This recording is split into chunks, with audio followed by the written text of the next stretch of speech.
Welcome. Look, it's been a long day.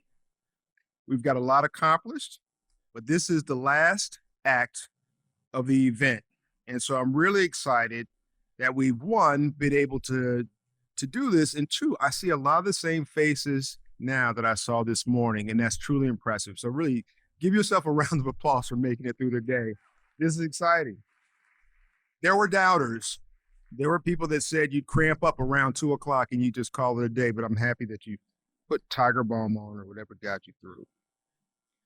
So I want to reiterate something that, the mission of the Goldman School is literally to mobilize the rich intellectual resources of our campus to provide a transformational academic and cultural experience that instills standards of excellence and a deep sense of pride in our work, our learning community, our peers, and our academic home.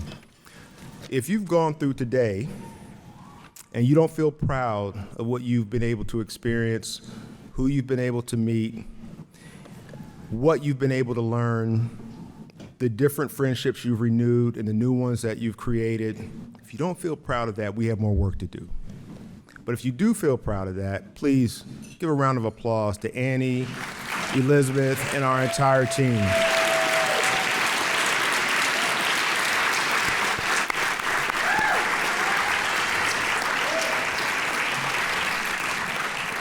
When you accomplish a mission and you just get it done, it doesn't always lead you to pride. Sometimes just checking off the box is not enough. Going above and beyond for the sake of others, altruism, the unselfish concern for the welfare of others, making sure that you commit to something bigger than yourself. That's really a core value of the Goldman School. So, it's been an inspirational day. The conference has taken shape. We've got a lot of people here, but we wanted to try something. If you were in the original class of the Goldman School, please stand up, make some noise, or be recognized. Let's see if we have anything in here.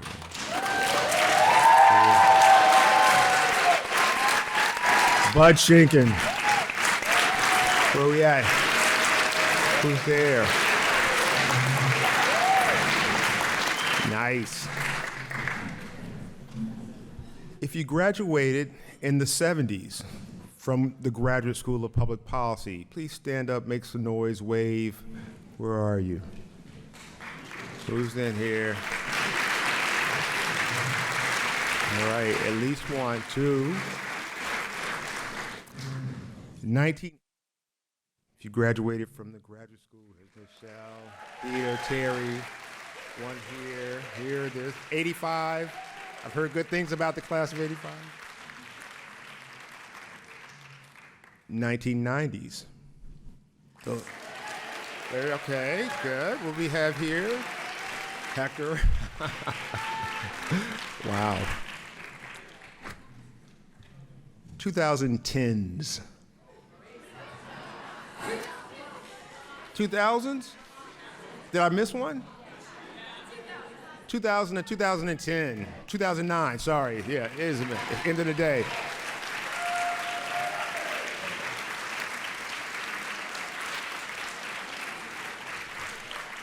I did not do well in quant or math either, so apparently me and Daniel Lurie have that in common. So, all right, now 2010 to 2019, where are you?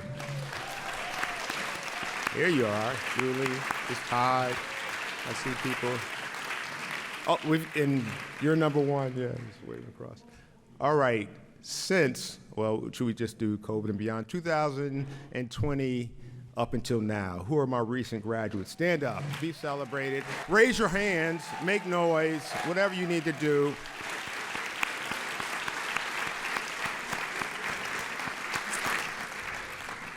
Thank you, this is really inspirational, and again, the original vision was to give us all an opportunity to come together to understand not just what we've all experienced in our professional lives and personal lives and the like, but to help chart a new future for the Goldman School. That future is undefined, and we get to create it. We get to rethink all elements of our school and decide where we want to go with those elements. So thank you. Now, yeah. Students, we did that this morning, but let's do it again. Students, stand up. We're not going to say no to students. Hell no.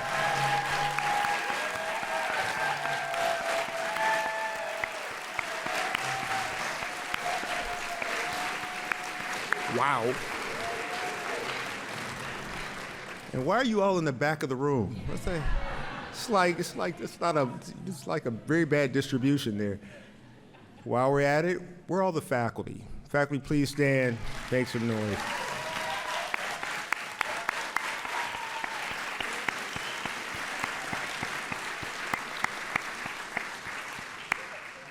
And of course, what? One more staff. Of course, the impeccable staff. Please stand up. Levez-vous, s'il vous plaît. Pink shirts. And made it through the day. And of course, there's a group that doesn't get enough credit, and that's our alumni, I'm sorry, not our alumni board, but our advisory board. Can members of our advisory board please stand up? Yeah. They are our sounding board.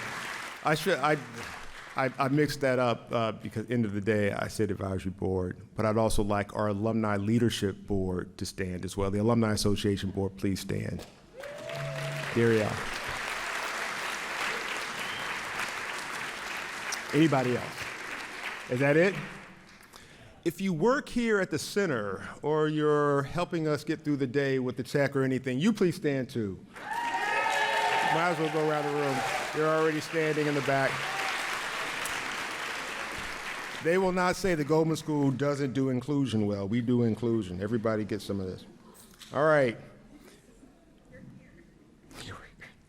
And now I'd like to introduce Michelle Schwartz, who is CEO of Steve and Andy's Organics, a community and philanthropic leader, one of our first joint graduates in the MPP and MPH Public Health class of 1988 and chair of the Goldman School of Public Policy's Board of Advisors. Michelle Schwartz, please join us on the stage.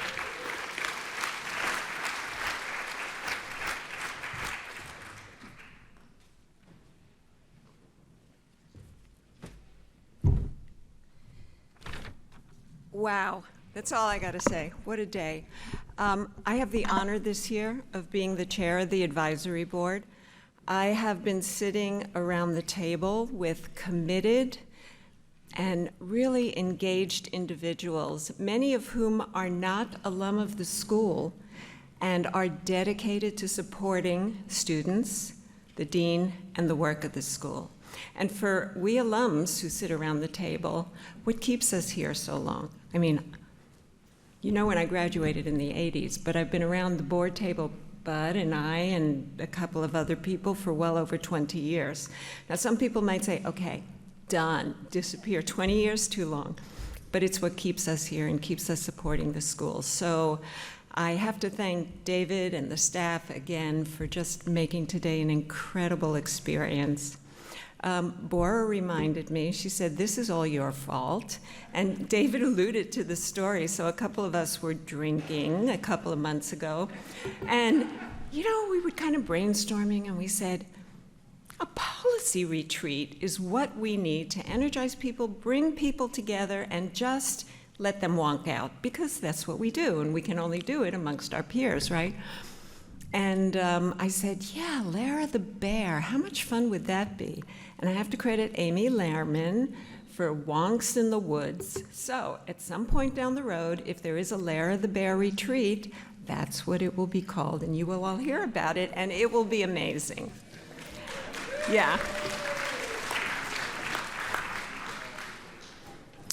Okay. So I'm going to make this short because it's been a really long day. I'm going to tell you a story, a personal story. Everyone's into storytelling. I'll make it short. So I was in nursing administration, and I knew I wanted to go to graduate school. And I lived here in Berkeley. I had a small child. My husband was working in the area, so I knew I was going to Cal. And I was going to the School of Public Health. 2 years, graduate degree, in and out, boom, done, right? 3 days, this is a true story, before classes started, Richard Scheffler calls me on the phone, and he says pretty much exactly this. Unbeknownst to you, I have submitted your application to the School of Public Policy because I read your application, and what you really want to do is health policy. He was exactly right. That is exactly what I wanted to do. And my first question to him is, what's public policy? I didn't know. And he explained it to me in a very abbreviated manner, I'll say. And he said, you'll get 2 degrees in 3 years. I said, I'm in, right? So I was 10 years out of school. When I was back in school, our class of 32 people, mostly undergraduates, there were a couple of us that were a little older, and I was 10 years out of school, and I did not get the word on math camp. I don't know how I missed that, but the first year, of course, was grueling, and the faculty and my classmates pulled me through. Honestly, I wouldn't have made it without them. So X years later, here I am, and I have to say, and graduates will attest to this, and the students will find this moving forward in your lives, coming out of a program like this has enhanced your ability to look at the world differently, critically, succinctly, and you have a set of skills, you will gain a set of skills that you can't even imagine how you will move going forward. I mean, I did not end up in policy. I did many, many other things, policy adjacent, but I couldn't have done them without the skills I acquired here. So hang in there first. I've been going around talking to first-year students all day. Hang in there. In fact, I met someone out there. I said, you better get that beer. You're going to need it. But so alcohol is always good. So I'll just wrap it up by saying thank you all for being here. This conference is an amazing achievement. And the last thing I'll say is I noticed during the course of the day, there was a lot of talk about implementation and leadership. How do we do it? How do we learn it? Talk about implementation. This conference was put together in just under 6 months. David has a vision. It was implemented. So you are in the right place, and you are at the right time. And good luck to you all, and thank you for being here today.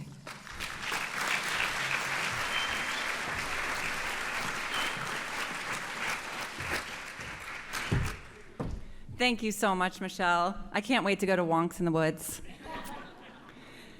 So next, we have the honor to hear from Darielle Dunstan, chair of our Goldman School of Public Policy Alumni Board of Directors, who will give brief remarks before bringing out our keynote speaker for the evening. Darielle is the assistant city manager for the city of Santa Rosa. Prior to his current appointment, he served as the senior director, Place Pathway at the San Francisco Foundation, and before that as the deputy administrator in the Oakland City Administrator's Office, focusing on emergency and supportive housing and homeless solutions. Darielle also previously served as the senior policy advisor to the vice mayor of Oakland and oversaw the implementation of all state-funded programs and services designed to address the housing and homelessness crisis in Oakland. He completed his undergraduate studies at the University of Virginia and earned his MPA at the Goldman School of Public Policy in 2018. Please join me in welcoming Darielle.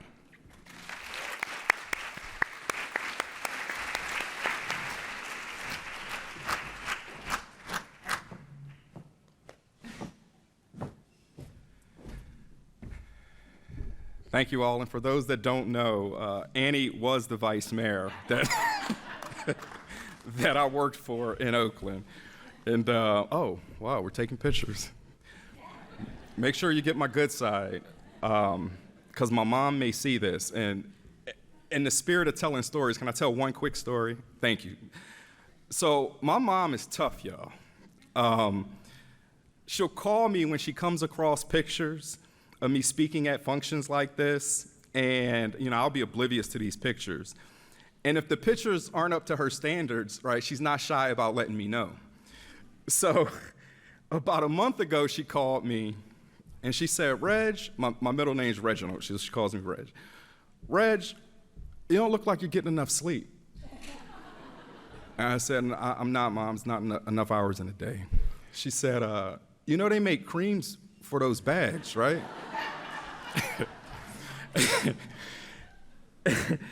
And she said, you look like you had too many of those. What's that fancy coffee you like? And I said, a latte, Mom? Those of you all who know me know it's really a pumpkin spice latte, but I know 90% of y'all would be judging me right now for the sake of this story. We're just gonna call it a latte, right? And she said, yeah, that's it. I don't know why you just don't drink Folgers. You know, it's cheaper, but you need to be drinking it black, and you need to lay off of the cream and the sugar, right?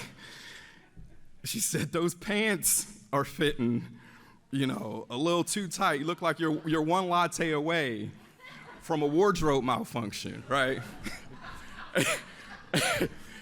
And so I said, Mom, I'm a big boy now, right? And I use my big boy voice. I said, I'm a big boy now. I don't have to take this, right?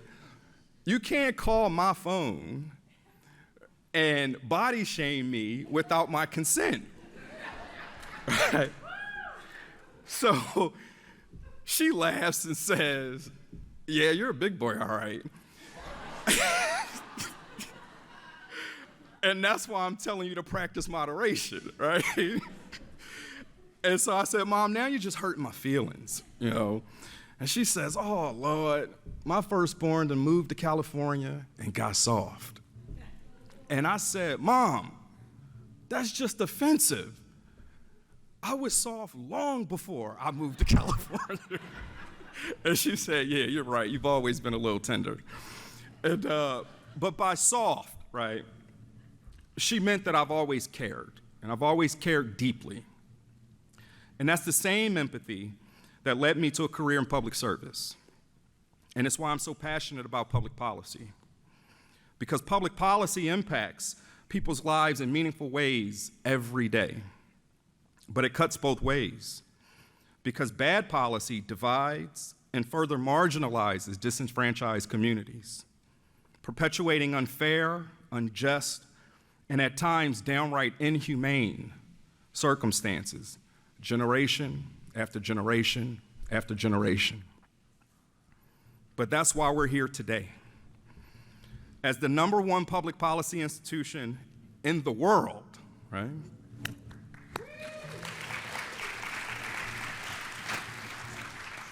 The Goldman School is best positioned to train the next generation of leaders, equipping its students with the necessary tools to go out into the world and develop good policy, utilizing analytical and data-informed frameworks to bridge the divide between theory and practice. This is how we ensure a better future gets made. As the dean mentioned, my name is Darrell Dunston. Dar rhymes with car, yell. And I chair Goldman's Alumni Board, which is a group of 15 dedicated volunteers elected by Goldman's diverse alumni community to serve as representatives, school ambassadors, if you will, partnering with David and his team to assist in the realization of Goldman's goals and aspirations. If you're a member of the Alumni Board, please stand and be recognized for your invaluable contributions. Thank you all.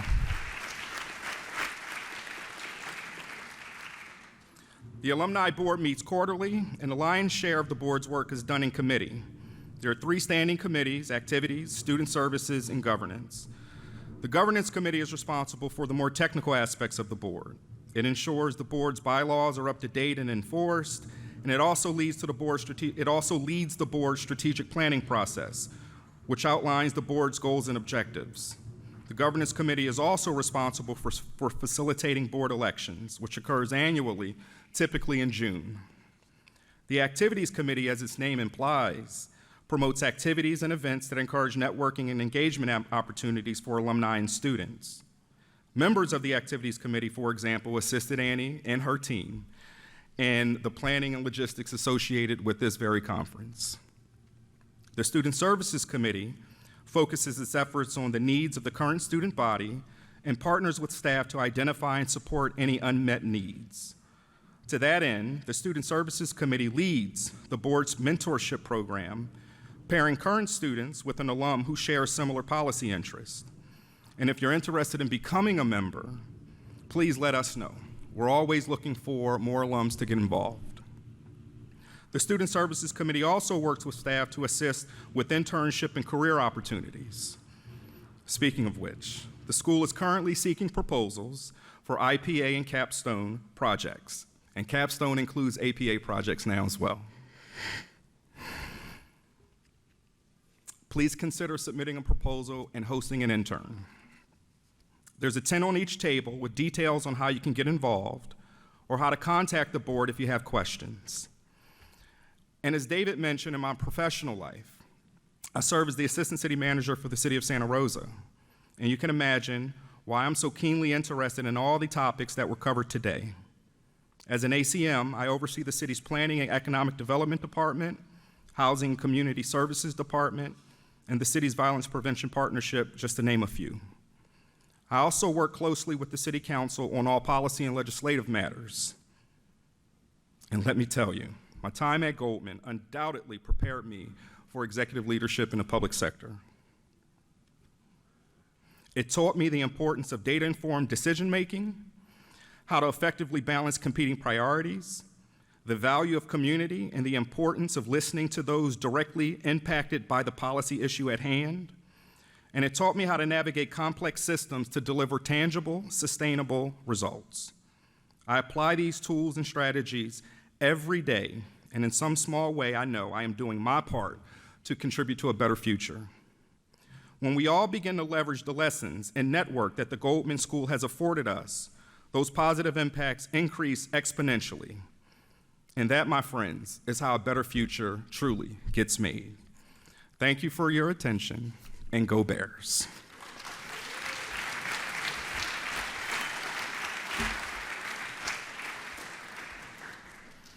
And so now it is my distinct honor to introduce our keynote speakers. And one small note regarding our keynote tonight. We'll be taking written questions from the audience. And should you see the note cards and pencils on your table, go ahead and jot down what your questions are. Flag down one of the members of staff who'll collect your question and make sure that we'll ask our esteemed panel that's coming up soon.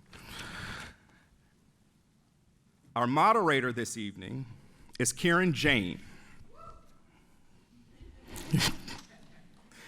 Kiran advises and invests in venture-backed technology startups and local governments on cutting-edge legal and public policy issues, including privacy-first data applications for the built environment, right-of-way management to ensure a safe and efficient movement of people and goods, and building electrification strategies to deepen community resilience. That's a mouthful. She currently serves on the State of California's Green Bond Market Development Committee and Barnard College's Athena Center for Leadership. The former Chief Resilience Officer for the City of Oakland, Kiran wrote its data-driven Resilient Oakland Playbook. She also served as a Senior Deputy City Attorney focusing on land use, real estate, urban redevelopment, and municipal law. Kiran was the founding attorney for Kiva, a peer-to-peer microfinance platform to connect people through lending to alleviate poverty. Our keynote speaker tonight is Jennifer Pahlka.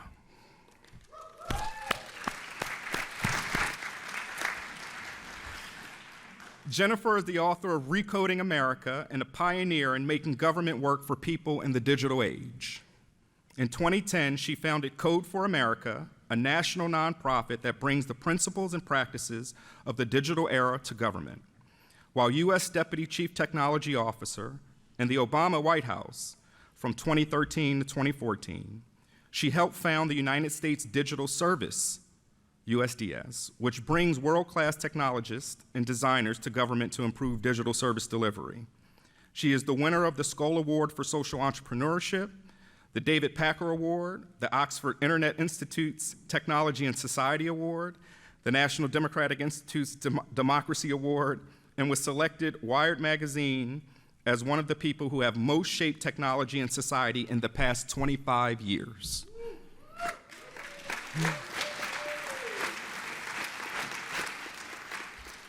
Her 2012 TED Talk, Coding a Better Government, has been viewed over 1 million times. Wow.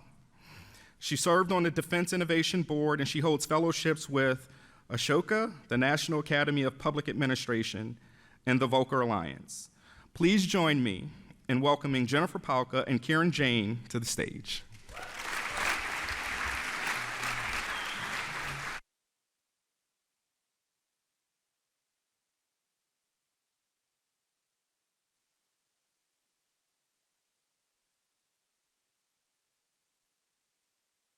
Thank you for the very, very kind introduction and for having me here amongst all of you who know so much more about policy than I do, and I'm going to live with it. I'm going to do with it. It's really an honor to be here. I'm going to just honestly jump right in because Kiran and I can get to sort of the framework for this. But I'm going to jump in with a story. I'm going to put this down somewhere. And you all think that I'm going to talk about technology, and I am going to start out talking about technology, and you're going to groan a little bit, and I'll keep it simple. But I hope that where we get to is that you understand that I am trying not to talk about technology.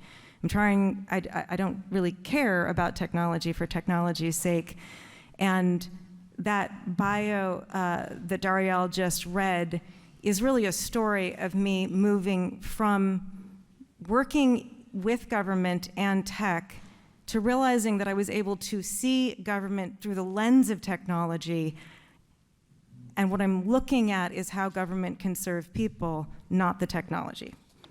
All right, I said I was going to jump in, and then I gave it a preamble. Oops, sorry. Also, I'm short, so I'm going to pull this down. The story starts in the Air Force. Sorry, we're going to go defense industry for a second. A colleague of mine, Matthew Weaver, who is at the nascent United States Digital Service that, as Dariel said, I helped stand up. He gets asked to go to Raytheon offices in Aurora, Colorado, because there's a project that's about, at that point, $3 billion over budget and a couple years late. And it's, I don't think this matters so much, but it's the updating the software that runs the GPS satellites. So that's really, really important for a lot of reasons. Like, I'm lost all the time, so I think it's really important. But apparently things like ATMs and other really important financial transactions and national security rely on GPS. It's not just my ability to figure out where I'm going. So he comes to this team and finds that one place that they're really stuck, and this is the tech part, it's short, I promise, is that they're trying to get data from the satellites down to the ground stations, and there's a really simple way to do that. Like the carpentry metaphor would be there's a screw and a screwdriver. You're either gonna do Phillips head or flathead, and you'd go to the store and you'd get them, and it's like that easy. This thing is called UDP. And they have that. They have UDP here, and they have UDP here.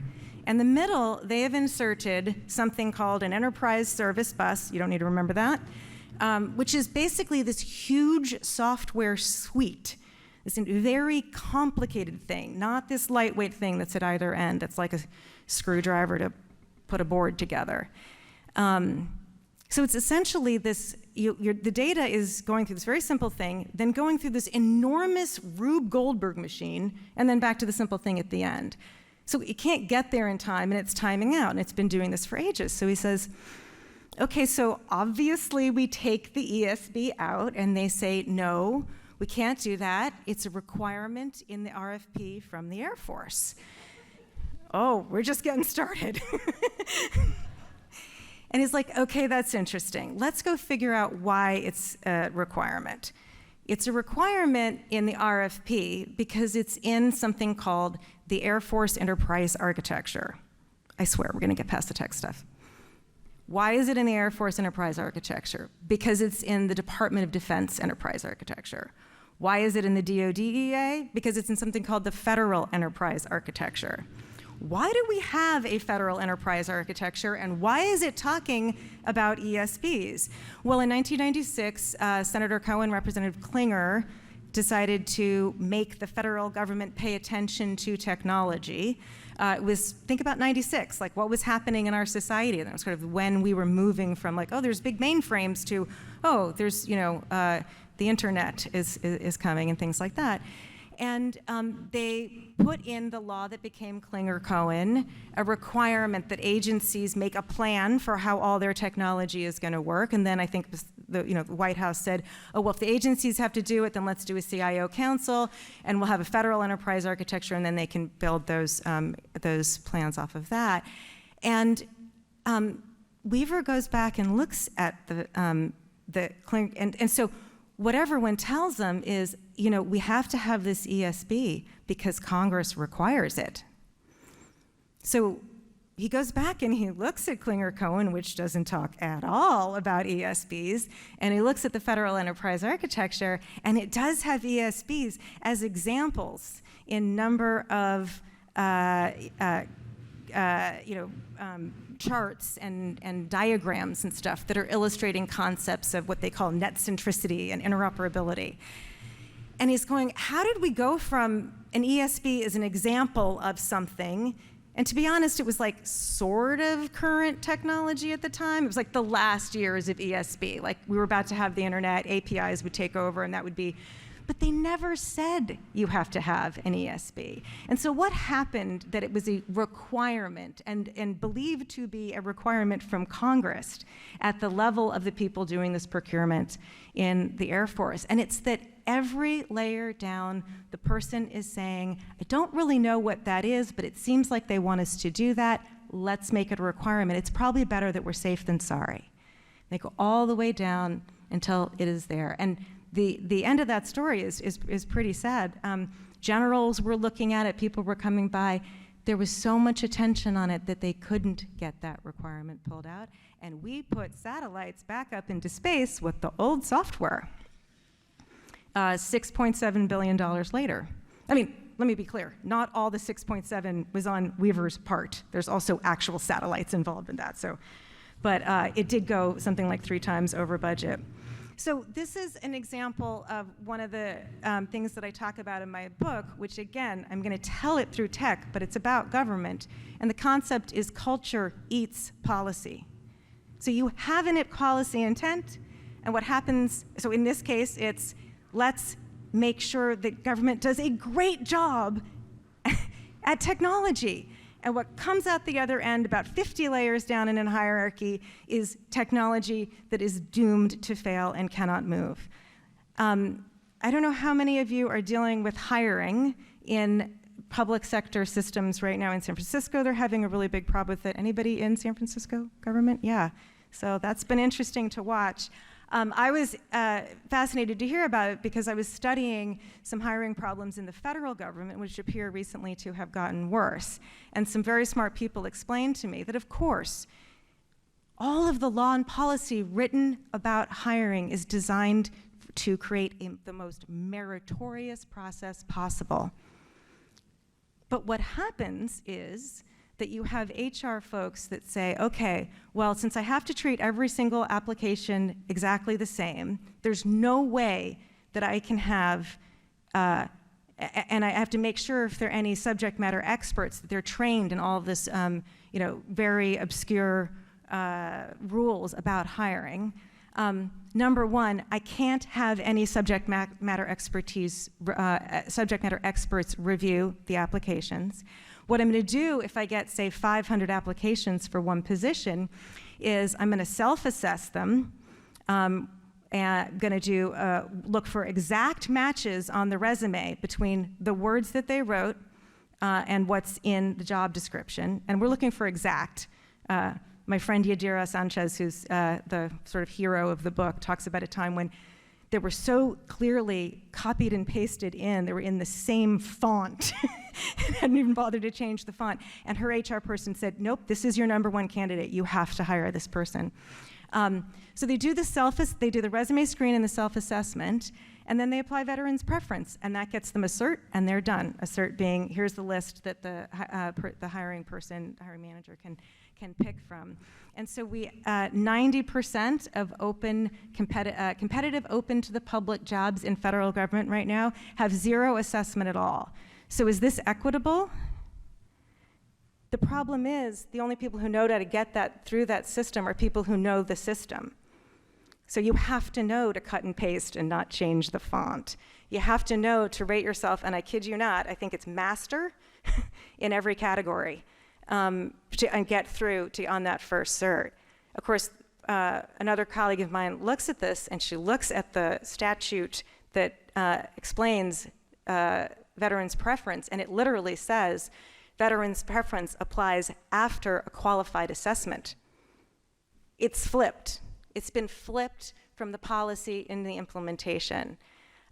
There's, by the way, now a fantastic new system that OPM has endorsed called, and I'm sorry about this, SMEQA, the Subject Matter Expertise Qualifying Assessments, that actually allows for real evaluation of people's skills in a still extremely bias-removed environment, so that we're hiring faster and actually testing people for their skills before they are hired, and it's working quite well. It just needs to scale more. But that comes from going back all the way to the statute and assuming that all of the process that is derived from that statute is essentially arbitrary and probably flipping the intent of the law. So second example of culture eating policy. I don't mean to be so depressing. I hope we'll get a little bit better here. But I think what I'm here to talk about is how did we get there, and why is this work of implementation really so separate from the idea of policy? Why are the policy people not able to push that stuff down and get to the outcomes that were intended by the policy? And I think that my real message is we have to think beyond policy, and we have to stop separating implementation from policy. Thank you. I appreciate that. When I worked at the White House, I really felt a huge resistance to doing anything digital. And I thought at the time, oh, they don't like tech people. And it wasn't that at all. They just don't want to touch implementation. And there are a bunch of really good political reasons why that's a bad idea.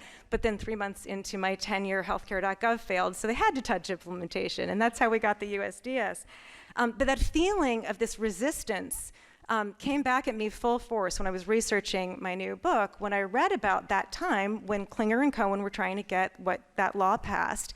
And in testimony in the hearings in Congress about it, one of the provisions they had in this law that did not pass was that the White House would take on responsibility for digital as a strategic initiative in 1996. And the man who I have since met and love, and he's lovely, who was the deputy director of management at the time, testifies, no thank you, we do not want that. That's operational in nature and inconsistent with the policy role of this institution. And so we didn't get tech leadership in the White House until Barack Obama decided to screw it and just hire 2 people anyway. Anish Chopra, and it wasn't Todd Park first. Yes, it was Todd Park first, who became my boss. So we finally got, in 2008, our first chief technical officer and our first chief information officer. But again, I'm bringing this up not because they were techies, but because they were going to look at implementation. And when I came in, I was like in this Office of Science and Technology Policy, where Colleen was too, but I wasn't doing tech policy. I wasn't doing policy about technology. What I wanted to do was build the capabilities within government to implement, and you need some tech expertise to do that. But in the end of the day, it's the implementation stuff that's being pushed away, not the tech, in my view. What did I do with the book? Here it is, yeah. So this is literally how I found this book. I'm like, I'm gonna write a book about implementation. I just typed the word into Amazon, and I came up with this book, which turns out to be absolutely fantastic, and I've bought like 30 copies, and I'll give anybody one who wants it. And turns out, where was this? Does anybody know this book? The original, yes, you guys know it. Waldavsky and Pressman. Let's read the title. Implementation. How Great Expectations in Washington Are Dashed in Oakland. Or Why It's Amazing That Federal Programs Work at All. This being a saga of the Economic Development Administration as told by two sympathetic observers who seek to build morals on a foundation of ruined hopes. 1973, the Goldman School, Berkeley.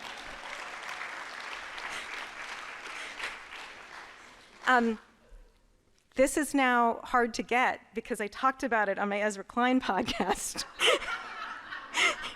So if I give you, we're going to reprint it, right? Yeah. It's going to come back into print? Okay. With some, a forward,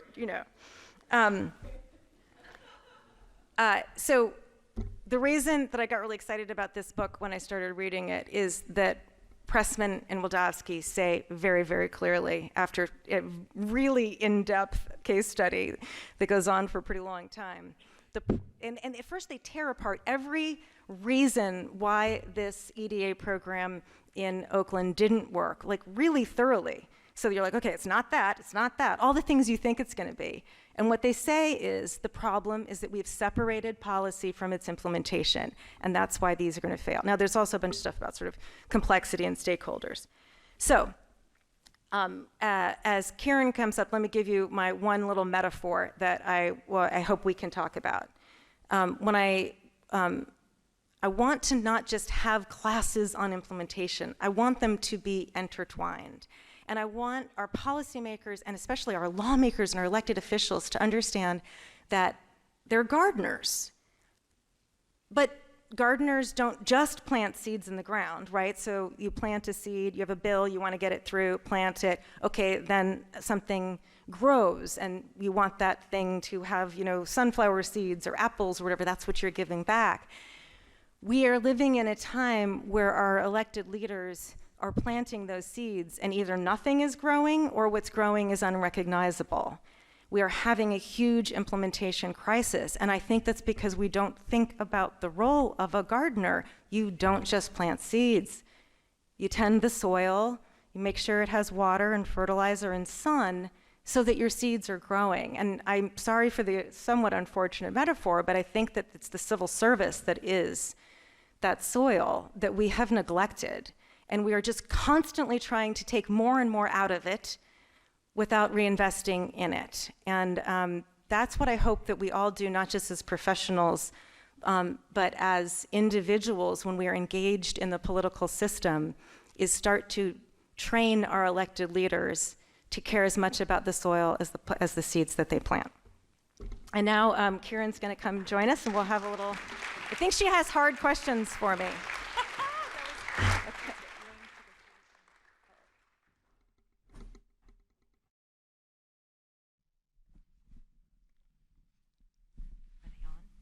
Are they on? Yes, they're on. Great. All right, so before I get into questions, I really have to put a plug in. Thank you. It's been a long time since I've read a book that was so accessible about the nuts and bolts, kind of the unsexy work of government that impacts so many lives.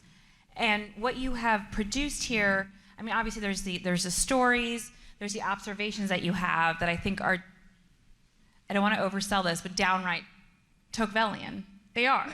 No, really. If you were to look at government, I don't know. Lower expectations, please. I know. Okay. Well, I was going to say that I think combined with that, but unlike him, you've actually rolled up your sleeves and worked in government. Mm-hmm. And you've worked with government. We first met in 2011, 12. Code for America City, Oakland. We were height of the Great Recession. It's in dealing with a foreclosure crisis. It's also where Occupy Wall Street turned into Occupy Oakland. I'm looking at some former folks here, and we had some challenges with getting records out of our system. Yeah. And you all came in and realized this isn't a technology problem. This is a cultural problem, right? There are so many layers of people involved in the process, and being able to break that down.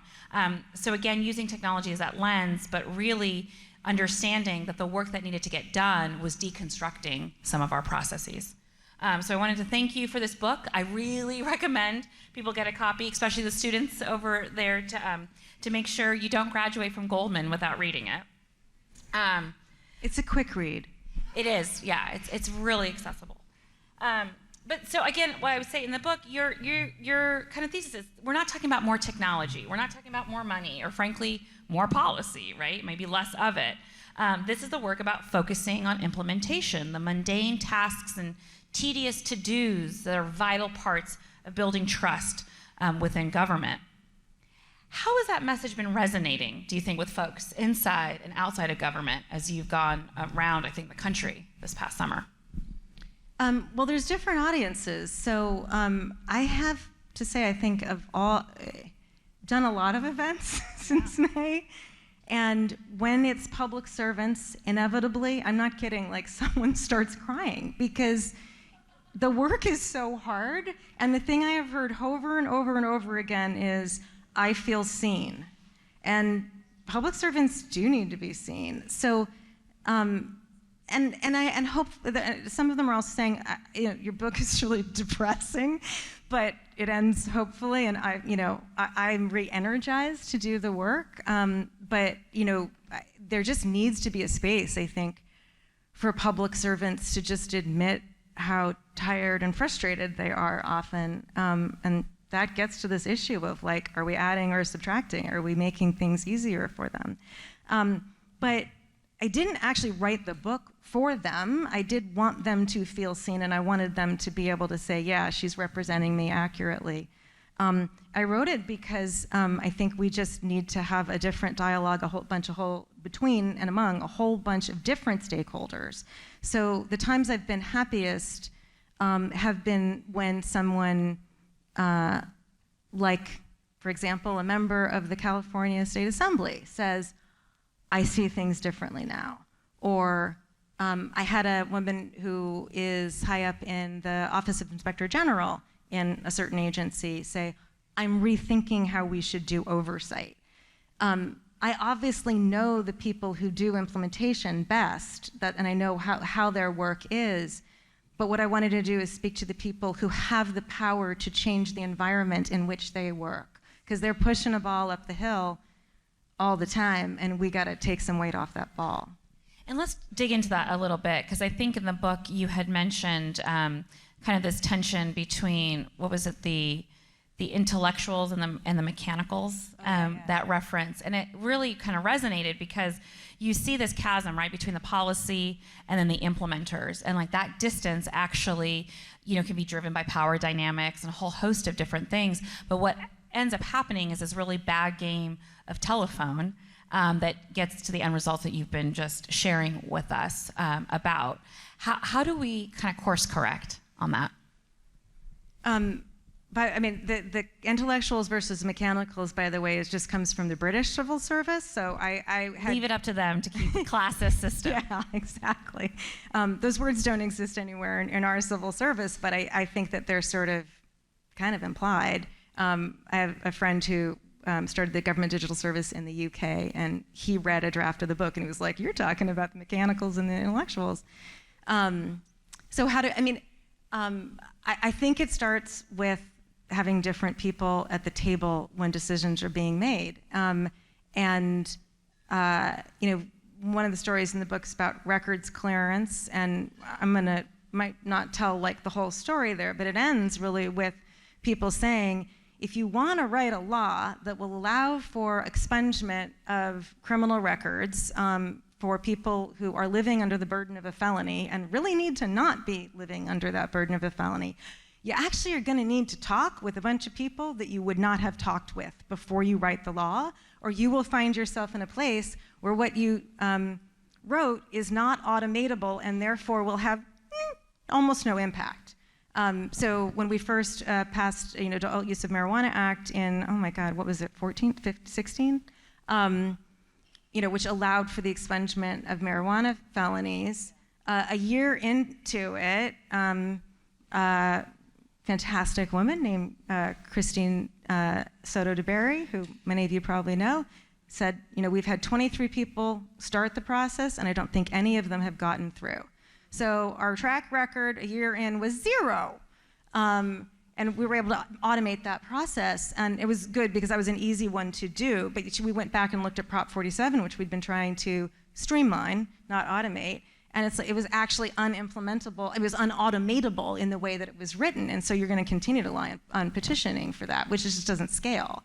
And now you have people like Jasmine Latimer in the book, actually she's not in a Code for America, but like her team, like sitting with advocates and staffers in state legislatures saying like, okay, like how are we going to do this in such a way that the people who need that relief are going to get it like this year or next year, not like hopefully maybe in 10 years.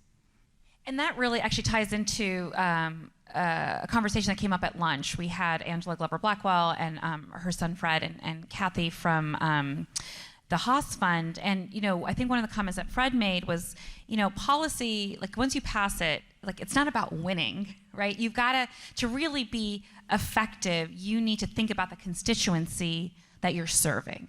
And it sounds like, that's really gets to the heart of what you talk about with some of these examples around like, who are the users? How are they going to be impacted by, the service and the process that we're designing? Mm-hmm. Can you talk a little bit more about that? Because I think you have some suggestions, maybe roles that didn't exist in government 10 years ago that are starting to pop up in the public service. Yeah, and this is a really complex topic. I guess one way to talk about it is, I think we have a really high value on public input, and then a lot of people then sort of find it a pain in the ass, right? Excuse me, pain in the butt. And it's obviously super important, but if you look at this through a tech lens, there is a discipline called product management. And I was talking with someone else the other day who was like, yeah, every time I say product management, they say project management. I'm like, yeah, I know, that happens to me too. Product management. So project management is the art of getting things done. Hugely important. We should worship our great project managers. Product management is the art of deciding what to do in the first place. And on tech stuff, we just don't. We just say, somebody go find the 6,700 requirements. That's the number in the business system modernization for the unemployment insurance system when we came in 2020, 6,700 requirements. Someone just go find all those things and then we'll hire someone to do all those things. Like, that just does not work, right? What you do is you say, what are we trying to achieve here? How are we going to work with the policymakers to make a system that would actually work? And a system does not mean the technology, it means the system, like all that goes into that. And so part of product management is that you don't just sort of say, anybody who wants to have a voice in this, show up. There's parts of that where you do that too, because it's the right thing and because it's legally mandated. But a core practice of product management is user research, where you say, here's who we're trying to reach. I'm going to go find 30 of those people this week and go watch them use the service that I'm supposed to redesign, or watch them trying to get groceries, or watch them, in the case, we watched a lot of people try to expunge their records. And what you're doing there is understanding the needs of your users. You also have to understand the needs of the bureaucracy, for sure. You don't understand that, you're not getting anywhere. But it's an active approach that says, the users of this system are my key people. The stakeholders around it I'm going to manage. And instead of saying, everybody who's got a requirement, throw it on and we'll just do all of them, it says, I'm going to make something that's going to actually satisfy these stakeholders. Probably, maybe someone doesn't get what they want, but it's a little like that Henry Ford quote, like if they'd asked them what they wanted, they would have said faster horses. You actually design something instead of let all this stuff sort of get piled on and accrete over time that meets the user need and meets the other needs, instead of just saying, I got what you got, I got it, and we have one big soup, right? It's not soup.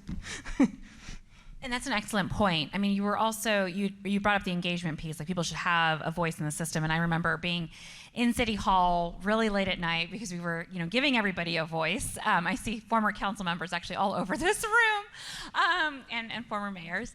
And I had to stay up till 3 a.m, after an election, you know, and those processes sometimes can be designed for people who have the political connections, right? Who have the, you know, the time and the resources. So when we're talking about inclusivity in engagement, I just wonder if there's a role, what you're talking about with user research, like how does that kind of square with how we've done things as always, you know, which is having this kind of very, I'm going to speak to you, city council, you're going to hear me out, they listen, where does that input go? Maybe it changes some minds, maybe it just goes into the city clerk's records. Yeah, I mean, there's a lot to be said about how we can do a better job of public input, and it's super, super important.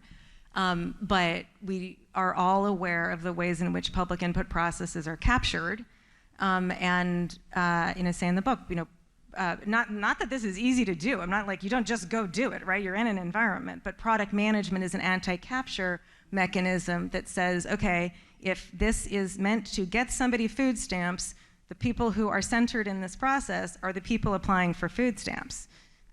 So for instance, you know, like if you're low income, you are probably accessing the site, the eligibility enrollment site through a mobile phone. So like, let's have that via mobile, which, you know, I mean, that's like a very low level example, but it also, I think, it implicates the policy and the connection between the policy and the implementation in this centering around the user and how do decisions get made. Really, really hard to do in government. It's really worth trying. I'm getting a little bit tired, I have to say. I'm sorry. No, there is a lot of work to be done. There's no, I mean, like just thinking about the opportunity that is in front of us when it comes to like all the things that we need to do to get government working better. Yeah. Like where do we we have to peel back this onion, right? Like there's just so many layers of our bureaucracies that kind of need tending to, as you mentioned, the garden metaphor. I wanted to kind of pull, and I know there's some question cards going around, and I think Jean and others are collecting them. But I wanted to hit on this point, really important in the book. Again, lots of important points. I have 3 pages of notes here for anybody who wants the crib notes too. But really go out and buy the book and read it. It's outside. Oh yeah, it is outside. That's right. You talked about scaling up, right? And this notion, and lawyers are to blame, and I'm here sitting as an attorney, that there can be sometimes... It's not a very lawyer-friendly book, I'm sorry. No, and I was trying to be a proactive city attorney. Is mitigating risk versus scale, right? There's like this tension and these unintended consequences of when you're focusing on like the risk mitigation and the compliance, you're actually sacrificing the delivery. You just push risk somewhere else. And unfortunately, it very frequently gets pushed to the user. And in practice, what that means is either people aren't availing themselves of the services, right? They just opt out of the system, or you are kind of burdening the constituent that you are seeking to serve, right? And we don't make those, we take each of those quote unquote trade-offs, because I don't think we actually think of them as trade-offs. We think of them as, let's mitigate the risk, instead of saying, what is the cost of that elsewhere? And it becomes so burdensome that it just doesn't work. But it's that willingness to say, there is a trade-off we are making here. Let's hold them up against each other. And to be able to do that, you very often have to see outside of the little part of the process that you are in at that moment, which means, again, listening to others, having different people at the table who are closer to your users and really understand their needs. Yeah. Or, I mean, and that can also be like closer to a different department. I mean, it's not just the users, yeah. I was just going to make a sidebar. I think that's why these types of convenings and summits are really important, because we were just talking about how hard the work is. Y'all are going to need each other. Life is long. I've known you for over 10 years, the lady sitting at this table, and you know, you're going to need your tribe of people to like call upon when things get really hard and there's a grind. But it is so worth it, because the impact that you are having is monumental, more so than you ever could have in the private sector, a place that I have been for the last several years. So I just want to plus 1,000 that. You just don't get through this alone. Yeah. So I'm going to go to some questions from the audience, and I know I'm running up against a clock, so I'll try to get through these. Somebody's asked, how can the federal government or the public sector kind of implement and innovate tech faster when the private sector outpaces them? I think that there's probably a good person to answer that question, and it's not me. Because I actually don't really care if we keep up with the private sector. I think we just need to do what needs to be done. And, I don't, so the private sector is all about AI right now. Do we need AI for anything? I mean, it might be helpful in some places, but there's no point in keeping up for the sake of keeping up. But I do understand the intent behind the question, which is, if we are held back 25 years on technology, how do we serve people? That is 1,000% a compliance. It's held back by the processes. It's not you have to just go dismantle some of the processes that are taking a long time, but don't do it for the sake of keeping up with the private sector. Do it because you're trying to solve a need. I do actually think that there may be a role for AI, and I'd be shocked if there's not an AI question in there. But I spent 10 years people telling me they wanted to do stuff on the blockchain, and I was like, what? What do you want to do? What do you need to do with the blockchain that you can't do now? It's just, and so it was so tiresome. And they're like, well, government has to keep up with people. And I'm like, I know I say that a lot, but that is not what I meant. But can I tell a quick AI story? Because I feel like it's implied and someone else is going to ask it. Yeah. I was at the New Jersey Department of Labor the other day. Really fun, actually, place to hang out, lovely people. They've done a great job of getting through the backlog and sort of really making a lot of progress. I wrote a Washington Post op-ed about them. Great, all about teams in government. So one thing that this was going on there is they're realizing that in addition to all of the stuff that gets talked about in terms of non-delivery of unemployment insurance benefits, and everybody blames COBOL. If you get through chapter 2 of the book, you'll get, it wasn't the COBOL. But one of the things that makes this whole system, it's sludge in the system, is that people get these letters saying, this is where you're in the process, or your case is being adjudicated, and it's all legalese, and they don't know what it means, so they don't respond. And this team really did have that framework of if they don't respond, it's our fault. Mostly they're well, they didn't respond. They're no, we have to actually get them to engage. We need to get them the benefit. So a wonderful woman named Janice Cho was rewriting and redesigning all the letters to be more understandable. And her process was, take this letter that's in legalese, try to understand what it means, write something up, go to the policy team. Is this right? How do we do it? There's a bunch of back and forth. When they got the language right, she'd put the call to action in big, bold letters so they knew what to do. And 3 weeks before I was there, ChatGPT had come out, and she was like, oh yeah, now I just feed the letters into ChatGPT with the prompt, rewrite this so I can understand it better. And the rest of the process is exactly the same. They go to the policy team, they look back and forth, it just shortened the process a little. And this sort of chapter 8 in the book is this sort of, phrase, I get that it's complicated, but it has to make sense to a person. And that's the beginning of all the happiest part of the story. You have this team that really fights to make their work, make government make sense to a person. And if we want to have AI do something, let's start with it helps us make sense to a person. What we do not want to do is say the now almost 90 years of policy cruft that has accreted since the passage of the 1935 Social Security Act, oh, that's really complicated now. It's okay, AI will handle it. No, that work needs to happen. That work is rationalizing and simplifying a policy, making a system that works at the policy level so that the tech can work. The tech is, I'll just say this so you know, the tech running UI is never going to work. None of the states did well during the pandemic. They will not do well again, and can't make tech work when the policy is that complex and confusing. yes, the tech has problems. Anyway, so we do not want AI to be our excuse not to tackle the hard work the policymakers have to do, because then we'll just have a government that like computers talk to computers, and that is actually a huge risk to our democracy. No, that's such an excellent point. And you were talking about policy accretion just a second ago, and I want to make sure we hit on that, because it's never the case in government where you're like, oh, maybe we should like not have that policy anymore. We'll just like adopt a new one. And so you get in your book what you call layers of paint, I think somebody had referenced. And so there's no idea of like being subtractive. It's always additive. That burdens, again, the bureaucracy. It makes it go slower even than before.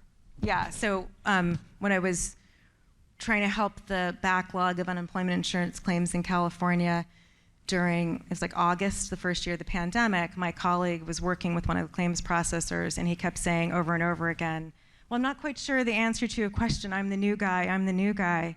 And finally, she turns to me and she's like, okay, so how long have you worked here? He goes, oh, I've only worked here for 17 years. To know to actually understand the policy and regs and processes, you have to have been here 25 years or longer. And we're wondering why it doesn't scale up. That does not scale. But like, what's the point of UI? Like, the point of UI is to scale up when unemployment goes up. So we have some fundamental problems that we are not talking about. And that's yeah. And that's the work. That's the work. That's the work. Another question, involving end users or policy beneficiaries, as this person calls out, is critical for effective implementation. What capacities are necessary within public agencies or leaders to be able to engage users effectively? I really appreciate that question. I'm going to pull it back up a second and say one of my larger messages sort of to the general public and elected leaders is we have a government that was largely built, after the New Deal, right? And World War II. We went from, I think more in terms of federal government, we went from very small government to lots of administrative agencies that do a lot more than they did before. And that was an incredible accomplishment, but it needs to be updated. And I think the core question that you need to ask is, what are the competencies and capacities that government needs today that are different from what they needed, in 1949, and how did we build them? And I know, again, I sound like a tech person because I think one of those core competencies is things like user research. And as I said in the book, like product management, there were 13 jobs in 10 years in usajobs.gov that had the word product management in them. But like, you need product managers for everything you do. But the user research capacity in particular, on the one hand, I want to say it's just not that complicated. Like, anybody can do it, and you should all do it. That's like my colleague Sid Harrell, used to say, the biggest difference is between 1 and 0. Just like get up and like try talking to somebody. But again, it is active, not passive. But the other thing is, it is an actual discipline that people train in. And there are ways in which you understand user needs through user research. And we don't want to just always say, well, we had a public meeting, so we did user research. Those things are actually not only not the same, they're kind of the opposite. And so user research is just sort of one of the things where I just think we need to have a different conversation about the core competencies and capacities that we need in government. And it's a very hard conversation to have. And that ties in actually to the next question, was how you distinguish between stakeholders, maybe they're coming to a public meeting, and users of the service. Are we sometimes confusing them, to our detriment? And maybe that's more of a question for those inside public agencies today. But I mean, I will say in general that language is never our friend. Like, most of the confusion when we talk about this sort of transformation comes because somebody hears one word and they think they mean X, and so somebody thinks they would mean Y. I mean, I can't know what you mean by those things. I mean, one example would be, and I talk about this in the book in relation to SNAP, is that the stakeholders who were creating My Benefits Calwin, which was one of the applications that was, before they went to the new one, the name of which I can't remember. Oh, Cal Benefits. The stakeholders who got to vote on what features went in were the representatives of the counties in the consortium. But there's just nobody at the table who represents a user. So they had never thought about or maybe they'd thought about it, but I don't actually know if they'd thought about it, but they didn't have a mobile app. They didn't think about the burden of a 212 question application that asked things like, when was the last time you traded your SNAP benefits for guns, ammunition, or drugs? Like, it's not a good question to ask, and you don't need to ask it. But like, if your stakeholders are just 43, it wasn't 43, I think it's 23 counties in the My Benefits County Consortium, and they all get to add questions, and nobody's product managing, that's where you end up. And so in my framework, those would be stakeholders, and users would be the people who are going to have to get through that 212 questions, and they need their food benefits. And what I love about that example, even though as harrowing as it sounds, it's like, I'm sure the people who are putting together that questionnaire are thinking like, okay, we're being collaborative. Yeah. Right? We're working together with all of these different counties, and the end result is a 212 questionnaire. Yeah, and let me be really clear. Like, whenever I tell these stories, and like it sounds like I'm slagging on, the county representatives, like, A, they had the best of intentions. B, they were being collaborative. C, like, yeah, it was a way better thing to do it all together than it was for each county to do their own online form. Like, there's so much good about it. I'm just trying to like elevate the ways in which we can put those trade-offs on the table and make those tools in their hands so that those 23 people could say, actually, we need more visibility into user experience as we're doing this. But they're good people. We call them fantasticrats. They're fantasticrats. You guys are all future fantasticrats. Well, this also leads, I guess, to kind of the issue of the moment. We've seen, government over the last several years constrained. There's been pandemics. There's been, crises after crisis, depending, where you are. It could be climate driven. It could be socially driven. Government can't operate the way it has been in this kind of ossified structure, partly because we are also moving at a faster pace, right? Just things are happening. Well, like climate change is not on our schedule. Right. So like that. So how are, there seems to be a sense of urgency. I mean, yes, there's the existential threat to our democracy for sure, but then there's the existential threat to our planet. How do we kind of instill that sense of urgency in everybody to take this book and this book seriously? You got an answer to that? I told everybody to read it. That's good. Yeah, I think climate is going to be the thing that it's gonna break us. Like, we can't do things the speed that we've been doing them, and I think it's going to be like it. So we, at the federal level, we passed Inflation Reduction Act, CHIPS and Science Act, and Infrastructure Act. Like, in my perfect world, and now you can think I'm super crazy, all of DC would have been like, great, we've swallowed 3 elephants, let's digest them. Like, let's focus on implementing them. And there's attempts, like there's a recognition that say, like, the CHIPS team needed a SWAT team from OPM to be able to hire their folks, because otherwise, the climate would have warmed by the time they even had a team in to do the implementation. But the implementation work is like super, super gigantic. So, we didn't stop and decide to focus on implementation. We went back to fighting over things that understandably are fights about values, but if we are not able to deliver on our values, we're really in a tough place. So I don't think anybody saying implementation is important is gonna make any changes. I think we always respond to crises. That's how change happens, and climate's gonna kick our butt, and we're gonna have to speed it up. I want to end on a more uplifting note, but you're absolutely correct. And I'm saying a good thing. It's going to kick us into gear. So it could be the organizing factor that we need, right? Like the way to just kind of light that fire under our asses. Okay. Yeah. And can I just say one more thing about for sure. Like, there is so much to be done on IRA implementation that is at all levels of government, and like everybody, whether it's your personal capacity or your professional, can go think about like streamlining permitting and how are those rebates being administered? Like, is that being designed to work for people, or is it just kind of happening? And you know, I do think there's a call to activism as well as implementation inherent in this, but it's an activism that looks at the implementation. Like, we don't celebrate when the law is passed, we celebrate when the outcome actually happens. That's lovely. Thank you. That's what we're going to end on. Yes.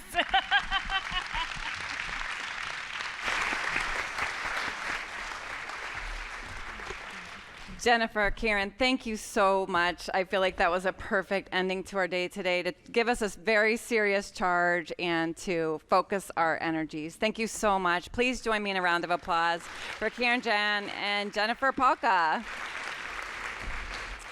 And now I'd like to invite Hillary Hoynes, our Associate Dean, up to the stage for our next piece. And I'm also going to ask Dean David Wilson and Darielle Dunstan to join us up on the stage as well.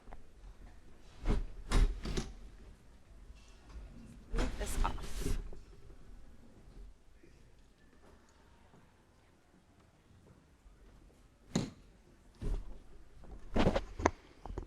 Hello, good to see you all again. It's nice to be up here on the stage following that amazing conversation. Thank you so much to our speakers.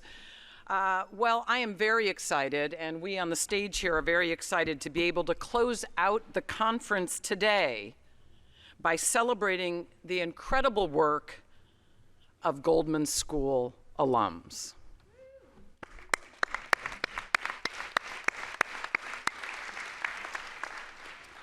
So tonight, I have the great honor to be part of the team that will be presenting our Alum of the Year Award and also a special award to honor remarkable professional achievements that reflect the excellence of the University of California, Berkeley community. So in particular, to recognize our growing community at the Goldman School, tonight we are going to have Alum of the Year Awards for our MPP program, our MPA program, our MDP program. Last night we had the honor of giving our first Alum of the Year Award to our PhD program. So that's what's in store for you in the next few minutes. Before I turn the stage over to our next presenter, I want to check in. How many folks in the room are an alum or a Curtin student? I know we went through this, hands up, incredible group of folks in the room. That is going to make my next job very easy. So I have the incredible honor to call to the podium a wonderful friend to me, to many of you, and someone who I think needs very little introduction. So I would like to call to the stage Cecile Kabakungan, who many of you know.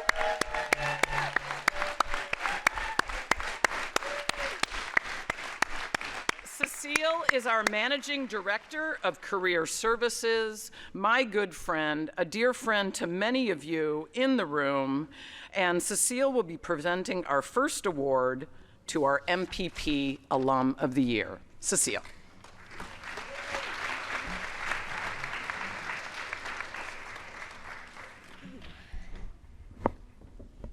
Thanks, Hillary. Let me get this.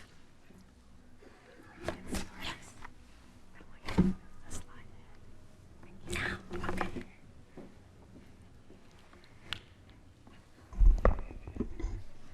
I'm a little short, sorry. Thanks, Hillary. You know, before I get started, celebrating our alums and their achievements is one of my favorite things to do. To our alums and also to our students, I'm amazed and inspired every single day when I reflect back on your time as a GSPP student and all the things that you've achieved since you've graduated from GSPP to change the world and make a better future. With that, I'm very, very excited to present this first Alumni Award. Selected by a committee of Goldman School alums, faculty, and staff, it is my absolute pleasure to announce the 2023 Goldman School of Public Policy MPP Alum of the Year to Janelle Kubanek.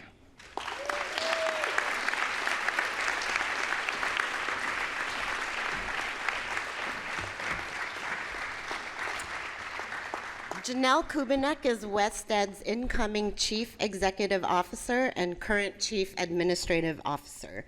Since graduating from GSPP in 1997, she has focused on improving outcomes for children, youth, and their families through research, policy, and technical assistance.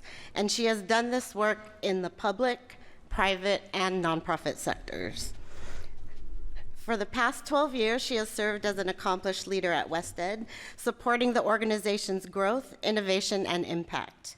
Her notable contributions include helping guide California through a once-in-a-generation redesign and transformation of its K-12 funding formula and accountability system, and serving as the principal architect and manager of a diverse team of researchers and policy experts who helped California leaders craft the California Master Plan for Early Learning and Care.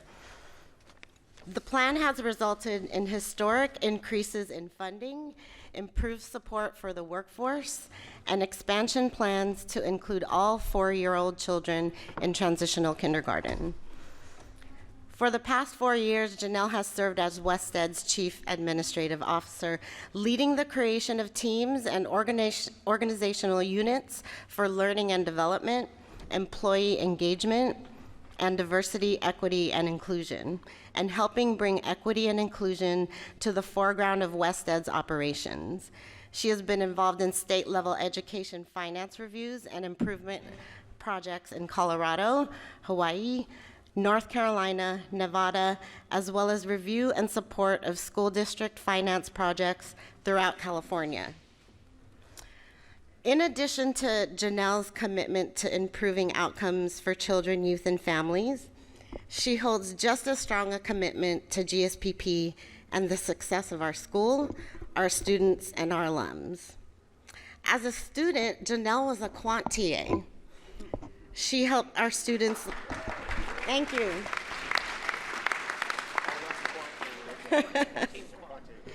She helped our students learn concepts like regression, heteroscedasticity, and all of those other terms that I'm not sure what they are, but thank you, Janelle. When she graduated as an alum, she's hosted events to welcome new students to the GSPP community. And I think there's not a picture of her boat up there, but she would host a group of new students on her boat. She's hired GSPP student interns and graduates to make a difference. And she served as one of the inaugural members of the GSPP Alumni Board when it was first established in 1999. So we are very honored to have Janelle as a cherished member of our alumni community, and we're proud to celebrate her achievements as a graduate of the Goldman School's MPP program. Congratulations, Janelle. Oh.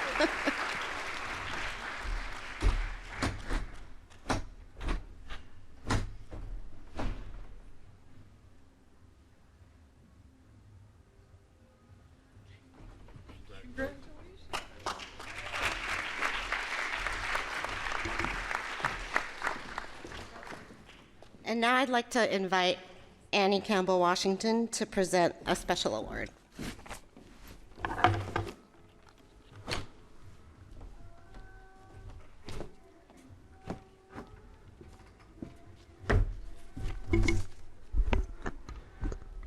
Thank you, Cecile.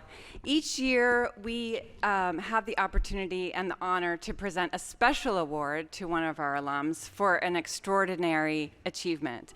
And this year, selected by a committee of Goldman School alums, faculty, and staff, it is my pleasure to announce the 2023 Goldman School of Public Policy Alumni Award for Exceptional Literary Achievement to Amina Lukman Dawson. Unfortunately, Amina could not be here with us this evening, but I am thrilled to be able to present this tribute to her work this evening. Amina loves using writing to tell stories and to build an understanding of race, culture, and community. Her published writing includes op-eds in newspapers, magazine articles, travel writing, and book reviews. She authored the pictorial history book, Images of America, African Americans of Petersburg, and she worked as a policy professional, researcher, and consultant on issues of education and criminal justice. Free Water is her debut novel. Free Water won the John Newbery Medal for Children's Literature, which is considered the highest honor for a children's book in the United States. Free Water also received the Coretta Scott King Award, which honors books by Black authors that show appreciation of African American culture and universal human values. In an interview, Amina was asked, "What message do you want young readers to take away from your book?" And she said, "I want kids to walk away feeling totally inspired and thrilled by the strength, ingenuity, and humanity of this nation's enslaved people. I want them to feel unencumbered by the awkwardness, pain, and fear that past generations have carried." I'm sorry, it's been a long 4 months. Past generations have carried on the subject of slavery and instead feel a zing of hope and excitement when they even hear the name Free Water. We are so honored to have Amina as a treasured member of our alumni community and are proud to celebrate her achievements as a graduate of the Goldman School's MPP program. Please give a huge round of applause for Amina and her exceptional literary achievements.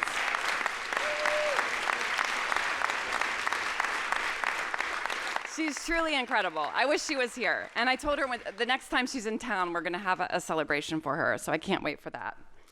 Now, it is my pleasure to announce the 2023 Goldman School of Public Policy MDP Alum of the Year, Mariama Subramanian. I am so excited to be able to offer this first Alum of the Year award to our Master of Development Practice program and to one of our alums. We're so thrilled to have the MDP program as part of the Goldman School now. Mariama is Head of Programs and Partnerships, Solidaridad North America. Mariama is a sustainability professional with over 10 years of experience in project management, partnership building, fundraising and communications for sustainability initiatives by multilateral organizations, nonprofits, and corporations in South Asia and in North America.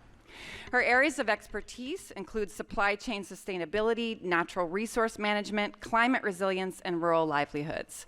Since 2016, Mariama has been working with Solidaridad North America. Here, she is responsible for building partnerships with stakeholders, including donor organizations and technical partners who are committed to improving sustainability in global commodity supply chains. She is currently the Chief of Party for Amazonia Connect, a 5-year initiative supported by USAID focused on addressing commodity-driven deforestation and improving biodiversity conservation in the Amazon in Brazil, Colombia, and Peru.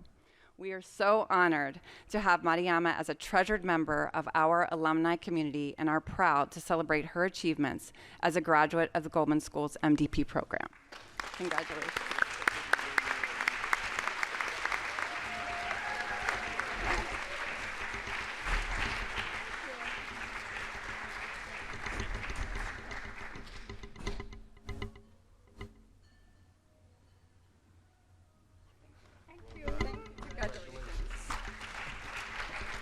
And next, I would like to welcome Erica Weisinger to the stage.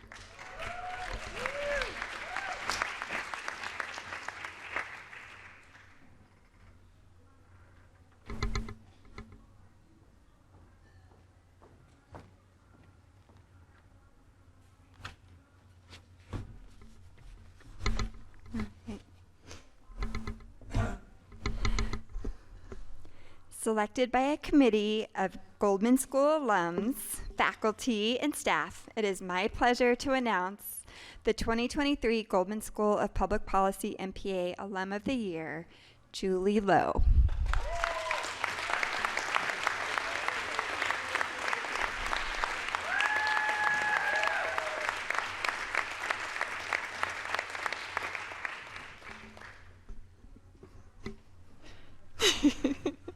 Julie. Yay. Anyone that has taken my policy analysis class in the MPA program knows that Julie Lowe is one of my most frequently cited examples of alumni who have really taken the policy curriculum to heart and applied it in absolutely extraordinary ways. Informed by her own experiences immigrating to the United States as a young child and living through years of poverty and housing insecurity and homelessness, Julie has been working in the nonprofit and government sector for over a decade to improve public systems so that all Californians have the opportunity to thrive. Julie has worked as a consultant to design and implement measurement and evaluation systems for nonprofits and governments, and she's held leadership positions for SF MoMA and Larkin Street Youth Services. After completing her MPA here at the Goldman School, Julie became the executive officer of California's Intra-Agency Council on Homelessness. I often call you the homelessness czar, which makes you mad, but Julie oversaw about $12 billion of funding in California for unhoused people. While she was there, she oversaw significant homelessness initiatives and funding programs, and she created a new statewide data system, relaunched the state's first interagency council directed to focus on coordinating, streamlining public homelessness programs across nearly 20 state departments, and launching several new homelessness funding programs, including one focused on funding services to unsheltered settings. What's truly special about Julie is the way that she blends her lived experience with homelessness to her commitment to weaving academic training and her professional background improving programs in the social sector. She currently works for Tipping Point Community, overseeing its grant making and capacity building, and serves as a board member for Sacramento Steps Forward, the Continuum of Care in Sacramento, and as a commissioner for Alameda County's Healthcare for the Homeless. We are so honored to have Julie as a treasured member of our alumni community, and we are proud to celebrate her achievements as a graduate of the Goldman School MPA program. Please join me in giving me a round of applause to Julie.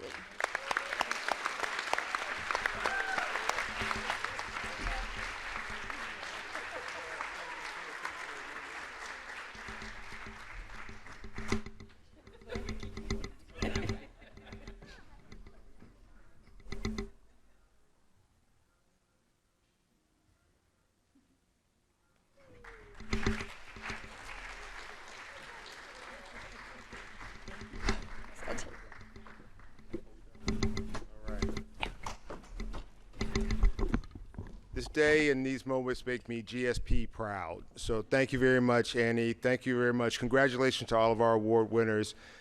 Please stick around for a while. We're going to end tonight, the banquet portion, but stick around, make one more connection before you leave for the evening, and thank you, and be ready for the notification of the next conference. Thank you. Out on the balcony. Thank you. All right.